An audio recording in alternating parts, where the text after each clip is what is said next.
I have learned, so much from you over the years, studying your ads, reading your books, reading your Ripping me newsletters, off. Yeah. uh, you know, rip, ripping you off. I think that there are very few people that are as easy and as enjoyable to learn from as you. I have spoken about this many times that there is work that you can look at from many advertisers, and it's not so evident what is actually going on, and what's being done there. I always love reading your ads because it's just loaded with so many things to take away that are just easy to learn, fast to learn.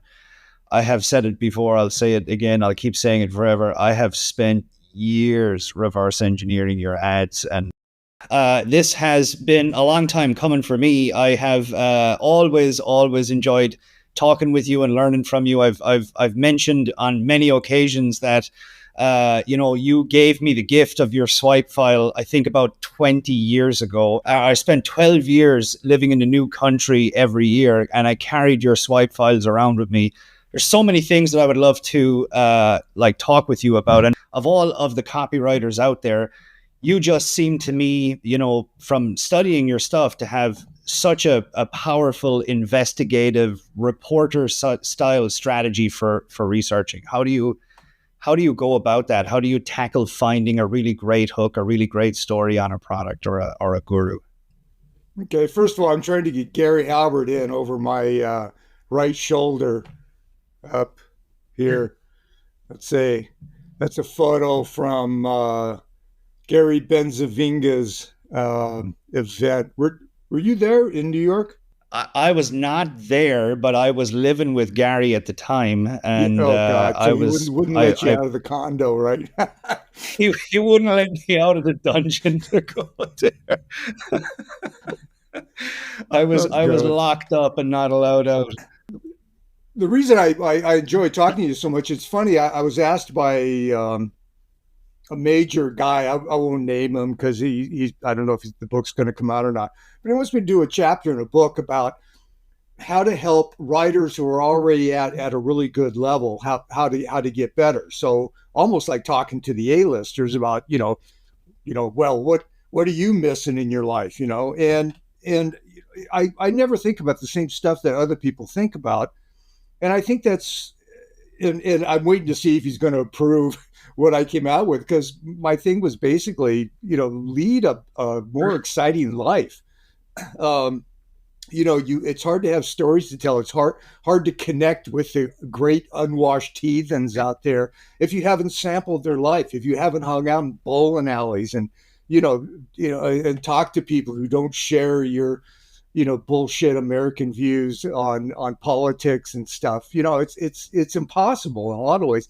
And one of the worst things is when you become a successful writer, suddenly you're isolated from people. It's like you don't hang out with the people you used to hang out with anymore. That's the number one problem that people in business, when they come to me, hey, my business was doing really great. It was doing gangbusters, and then we've kind of lost, started to lose to the competition. Competition is eating our lunch, and they're doing stuff, and I all I got to do is pull up their website against the competition's website, and the competition is all getting into the psychology of the customer.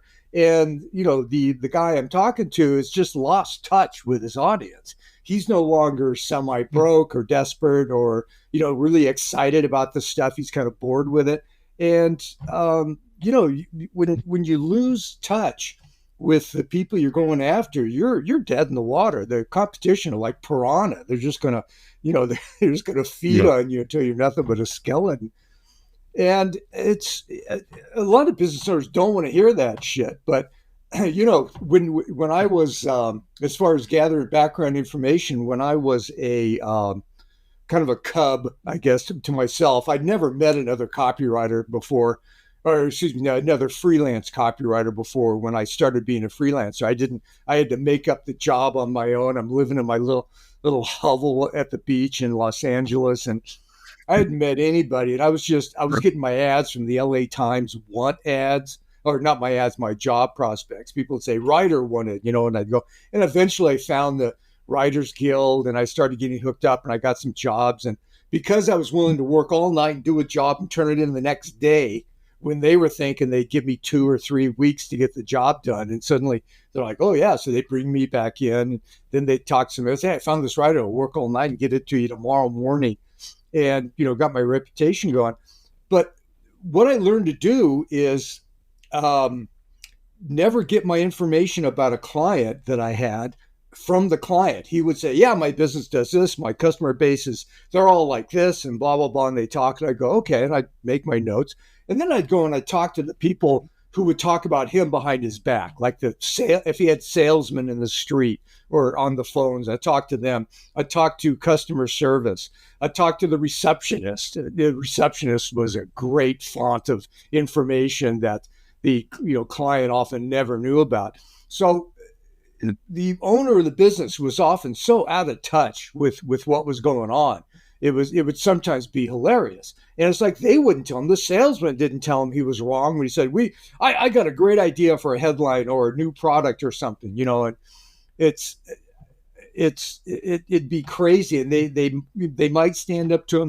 So if you enjoyed this clip and you'd like to benefit from more monetization secrets, go and register now for Monetization Daily. You can go to monetizationresearch.com to get it. It is a free newsletter that is absolutely awesome. It is delivered to your email inbox, and it contains lots of great monetization tips, tactics, and strategies that you will love. Again, head on over to monetizationresearch.com to get it now.